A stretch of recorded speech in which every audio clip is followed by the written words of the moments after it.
In 1963, a homemaker named Marie Doyle in Gary, Indiana, ran an entire household, 6 people, on a single paycheck of $96 a week.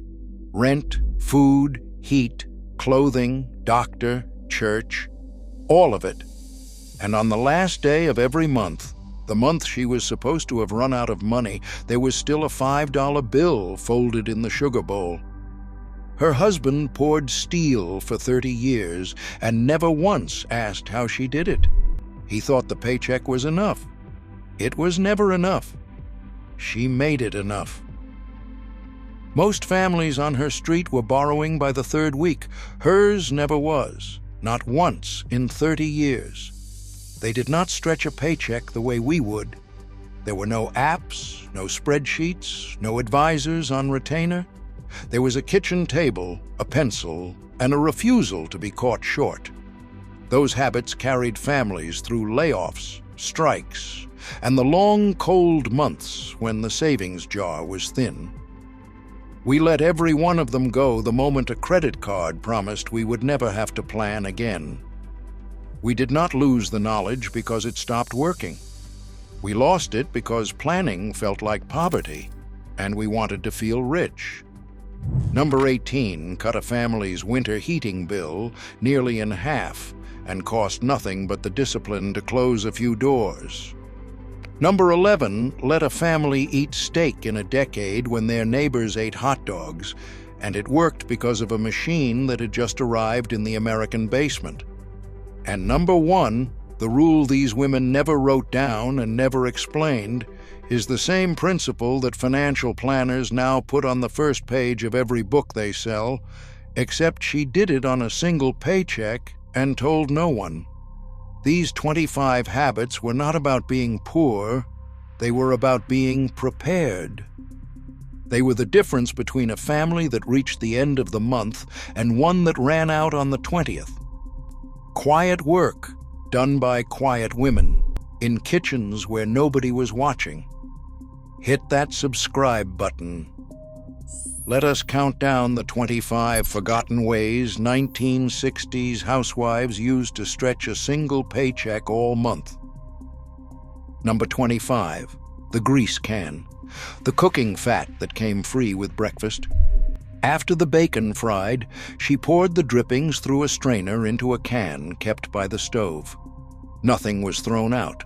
That fat fried the eggs, greased the pans, seasoned the beans, and started the gravy. A can of lard cost 30 cents. She simply never spent it.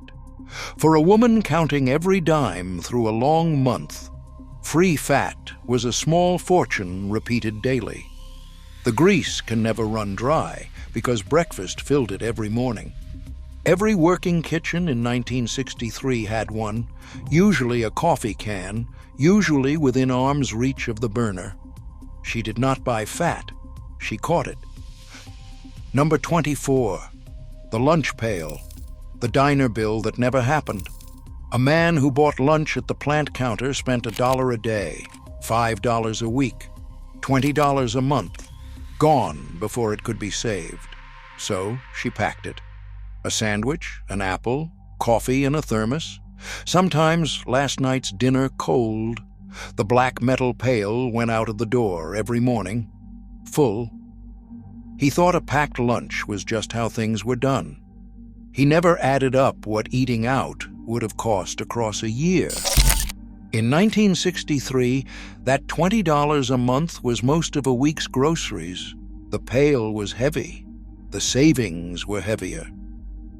Number 23, the powdered milk cut, the gallon that became a gallon and a half. Fresh milk cost about $1 a gallon. Powdered milk cost a fraction of that. She mixed the two, half fresh, half reconstituted, in the same pitcher, chilled overnight. The children drank it and never knew. By the last week of the month, when money was thin, the pitcher was mostly powder. It was not a trick of taste. It was a trick of arithmetic. $1 of milk did the work of $1.50. Wartime had taught a generation to drink powdered milk. The thrifty ones never stopped. The glass looked full. The bill stayed low. Number 22, the meat extender, the pound of beef that fed like two. A pound of ground beef ran about 45 cents and would not, on its own, feed 6. So she stretched it. Oatmeal, breadcrumbs, a beaten egg, a grated onion worked into the meat before it ever hit the pan.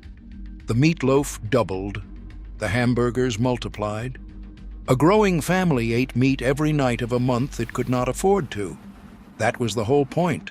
The filler cost pennies. The protein it replaced did not.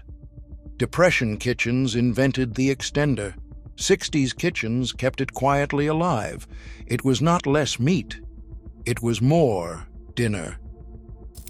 Number 21, the soup pot. The meal built entirely from what was thrown away. Nothing edible was left in her kitchen. The chicken carcass, the ham bone, the carrot tops, the limp celery, the potato peels, all of it went into a pot of water on the back of the stove. It simmered for hours into a broth, then a soup that cost nothing because everything in it was already paid for. By the lean end of the month, the soup pot was dinner, and a good one. The family ate well on what other families scraped into the trash. Frugal cooks called it perpetual soup. It never fully ended. She did not cook scraps. She cooked the future. Number 20, the stretched coffee, the pound that lasted a month and a half. Coffee cost about 75 cents a pound, and it disappeared fast in a working house. So she stretched it, a spoonful less per pot, a pinch of chicory added to the grounds, the way her mother had done it. On the leanest mornings, the grounds were run a second time. Her husband drank his cup and called it good and strong. He never knew it had been quietly thinned. Chicory-cut coffee was a Southern and Depression habit that the careful carried north and forward. The pot was full. The tin lasted longer. Number 19, the clothesline, the dryer she refused to buy.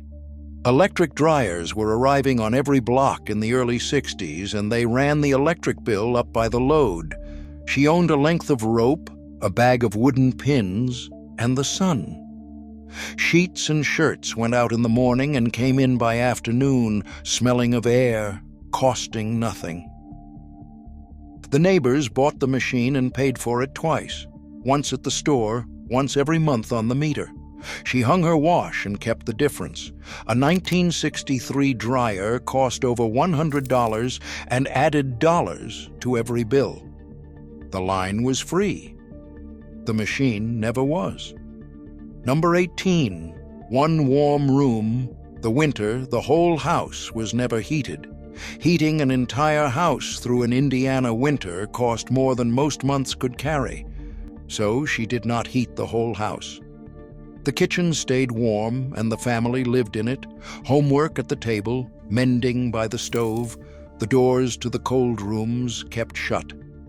At night, heavy quilts did the rest. The bedrooms were cold. Nobody froze. The heating bill that broke other families never broke hers. Closing off rooms in winter was old practice, older than the furnace itself. She did not heat the house. She heated the family. Here is what gets lost. By the last week of the month, the money in most of these homes was nearly gone. The paycheck had been spent on the things that could not wait. And it was in that last week, the thin week, the week of beans and soup and the bottom of the flour tin, that these women did their hardest, quietest work. Nobody saw it. There was no ceremony for making $1 reach Friday. There was no award for a child who never knew the family was short. The men came home to full plates and warm kitchens and assumed it had always been easy. It was never easy. It was a skill, practiced daily, refined over years, and passed from mother to daughter without a single word written down. We did not lose a set of tips. we lost an entire craft, and we lost the people who were never thanked for keeping us fed. Number 17, the pressure cooker, the cheap cut that ate like an expensive one. The tender cuts of meat cost the most. The tough ones, the chuck, the shank, the brisket, cost half as much and needed hours to soften. The pressure cooker did it in 40 minutes, on less fuel, turning a 60-cent cut into a Sunday-worthy meal. She bought the meat the butcher could not sell to fussier wives. She served it tender and rich, and no one at her table knew the difference. By the 60s, the aluminum pressure cooker sat in most thrifty kitchens. She did not buy good meat. She made cheap meat good. Number 16, the homemade cleaners, the cabinet of bottles she never bought. The grocer's shelf was filling with a new product for every surface, each one priced like a small luxury. She ignored all of it. Vinegar cleaned the windows. Baking soda scoured the sink. Ammonia cut the grease. A bar of plain soap did the floors. Pennies worth of each did the work of dollars in branded bottles. The house was clean. The cleaning budget barely existed. The branded cleaner boom was a post-war invention sold to women who already had everything they needed under the sink. She did not buy clean. She mixed it. Number 15, the pattern and the needle. The store-bought dress that was never bought. A girl's dress at the store cost $3 or $4. A paper pattern cost 35 cents, and a yard of cotton cost less than $1. She sewed at night after the children slept by the kitchen light, turning cloth into clothes that fit better than anything on a rack. Her daughters wore dresses the neighbors admired and assumed came from a shop. They came from a simplicity envelope and a steady hand. Home sewing was near universal in 1963, taught in every school and most kitchens. She did not buy the dress. She made it from scratch. Number 14, the made-over dress, the new outfit cut from an old one. When a dress wore out or went out of style, she did not discard it. She unpicked the seams, turned the good fabric, and remade it, turning a long skirt into a child's jumper, a worn collar into a fresh one, 2 faded dresses into one good one. Material that still had life in it was never wasted. A whole season's wardrobe could come from a closet of tired clothes and an afternoon of work. The cost was thread. Make it do was the rule her grandmother had drilled into her. The dress was old, the outfit was new. Number 13, cloth over convenience. The disposable she refused to buy. The disposable diaper arrived in 1961, new and expensive and heavily advertised. She looked at the price and kept her cloth. A bucket, a box of pins, a line in the yard, and the same diapers washed and used 1,000 times. The savings over a single baby ran into real money, dollars every week the family kept instead of throwing them away with the trash. Disposables would not take over American homes for 2 more decades. The thrifty held out the longest. Convenience had a price tag. She read it and walked away. Number 12, the coupon drawer, the Sunday paper that paid for itself. The Sunday paper cost a dime and was full of coupons, cents off coffee, flour, soap, canned goods. She clipped every one she could use, sorted them in a kitchen drawer, and carried them folded in her purse. A dime's worth of paper returned $1's worth of groceries. She matched the coupons to the week's sales, and the two together cut a bill that her neighbors paid in full. The manufacturer's coupon spread fast through the 60s as brands fought for the shelf. The dime bought the paper bought the month. Number 11, the freezer and the side of beef, the machine that paid for itself in meat. The home chest freezer arrived in American basements in the early 60s, and the thrifty wife saw it for what it was, not a luxury, but a tool. She bought a quarter or a side of beef straight from a farmer or a locker plant at half the per-pound price of the butcher, and froze a season's worth at once. Steaks, roasts, and ground beef filled the freezer for months. The family ate well on meat their neighbors could not afford to buy by the pound. By 1963, freezer ownership was climbing fast in working homes. She did not buy meat by the dinner. She bought it by the season. Number 10, the generic aisle, the label she paid no extra for. 10, the generic aisle. The store's own brand sat beside the famous one. The same flour, the same canned peas, the same salt, for 10 or 15 cents less. The only difference was the name on the label and the money spent advertising it.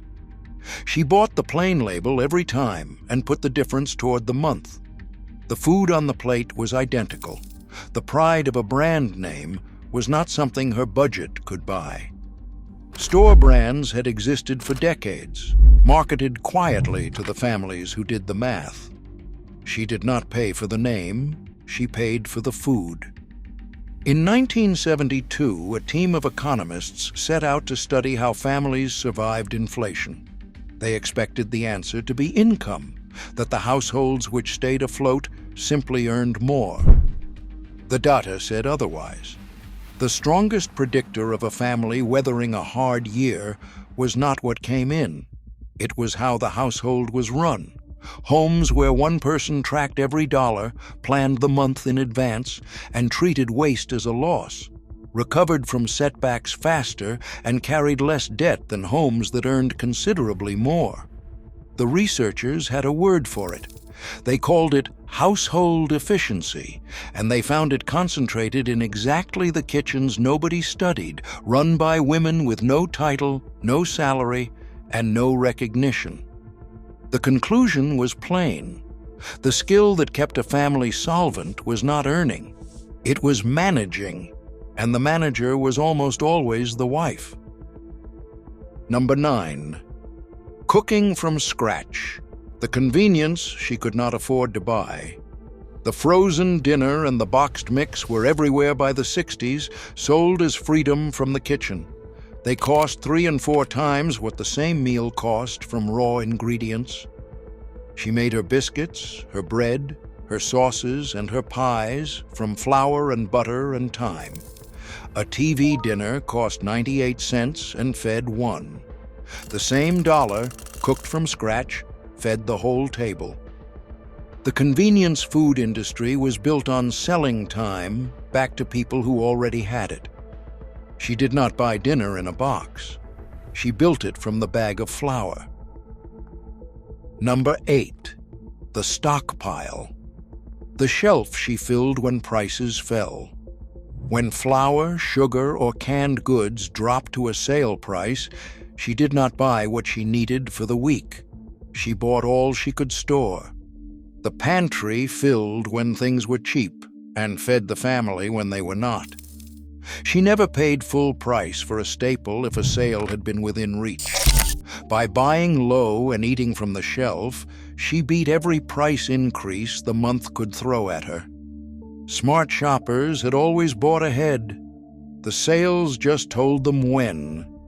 She did not shop for the week, she shopped for the year. Number 7. The list. The piece of paper that ran the whole trip. She never walked into a store without one. Every item was written down before she left the house, matched to the meals she had already planned. In the store, she bought what was on the paper and nothing else. The impulse buy, the end cap display, the thing that looked good in the moment. None of it ever reached her cart. The list was a wall against the small, constant leaks that drained other families' budgets dry. Grocers designed their stores to break a shopper's plan. The list was how she beat the design. She did not shop the store. She shopped the list.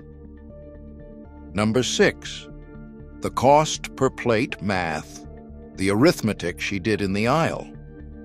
She did not look at the price of a package. She looked at what it cost to feed one person from it. A cheap cut with no waste beat an expensive one she had to trim. A pound of dried beans, soaked and cooked, fed more for less than any can. She figured it in her head, fast, every time. The family ate for pennies a plate because she knew, to the cent, what a plate actually cost. Unit pricing would not appear on shelves until the 70s. She had been doing it for years. She did not buy food. She bought servings. Number 5, the 3 lives of a chicken, the bird that made 3 different dinners. One chicken, bought whole because whole was cheapest, became 3 meals. Roasted the first night. The meat picked from the bones into a casserole or a pot pie the second. The carcass simmered into a soup the third. A $1 bird carried the family across 3 days of the month. Her neighbors bought parts and ate once. She bought the whole and ate for half a week. Buying meat whole and breaking it down at home was the oldest economy in any kitchen. 1 bird, 3 dinners, no waste. 4, the mending basket. Number 4, the mending basket, the repairs that kept clothing out of the store. A basket sat by her chair, always full, socks with thin heels, shirts with loose buttons, hems coming down, knees worn through. She darned, patched, and stitched in the evenings while the radio played. A sock that would have been thrown out lasted another winter. Every garment mended was a garment she did not have to replace, and replacement was where the clothing budget went to die. Darning was a skill every girl once learned, and most have since forgotten. She did not buy new. She kept the old alive. Number 3, the last week, the stretch that decided the whole month. The first 3 weeks were easy. Any household could eat well with a fresh paycheck behind it. The 4th week was where families were made or broken. She planned for it from day one, holding back staples, saving the cheapest meals for last, keeping a little in reserve for the stretch she knew was coming. While other families borrowed or went without by the 25th, hers ate steady to the end. The lean week held no fear because she had seen it coming for 30 days. Every monthly earner met the last week. Few prepared for it. She did not survive the last week. She planned it. Number 2, the slow no, the purchase that was never quite made. When she wanted something that was not a necessity, she did not buy it, and she did not refuse it. She waited. She let it sit a week, sometimes 2. Most wants faded on their own. The thing that had seemed urgent on Monday was forgotten by the next. The few that survived the wait were the ones worth buying. The money that other families spent on Monday's impulse stayed in her household for the things that mattered. The habit had no name. It was simply how careful people had always spent. The want was real. The waiting made it honest. Number 1, the month on paper, the simplest secret on this list and the most powerful. On the day the money came in, before a single dollar was spent, she sat at the kitchen table and wrote out the entire month. Rent, food, heat, clothing, a little set aside. Every dollar was given a job before it had a chance to wander. There was no guessing. There was no hoping it worked out. She did not budget the week and hope the month followed. She decided the whole month at once, on paper, in pencil, in advance. When the money ran out on the page, it ran out in the house. and she had already planned for that. The bank pamphlets of the era preached it. The women who lived it had learned it in harder times. Not what came in, what every dollar was told to do before it could be lost. None of this required a degree, an advisor, or a dollar these women did not already hold. It required attention. It required a willingness to look at a single paycheck honestly and decide in advance exactly how far it would reach. The men in these homes earned the money. We have built our whole memory of the era around that fact. But earning a paycheck and making it last a month are two different skills, and only one of them was practiced at the kitchen table after the children were asleep. We remember the breadwinner. We forgot the woman who made the bread last. She stretched a single check across 30 days without complaint and without credit, and she made it look so easy that everyone, including her husband, assumed it was. It was never easy. It was a craft. And the moment we decided convenience was the same as freedom, we threw that craft away and called the trade progress.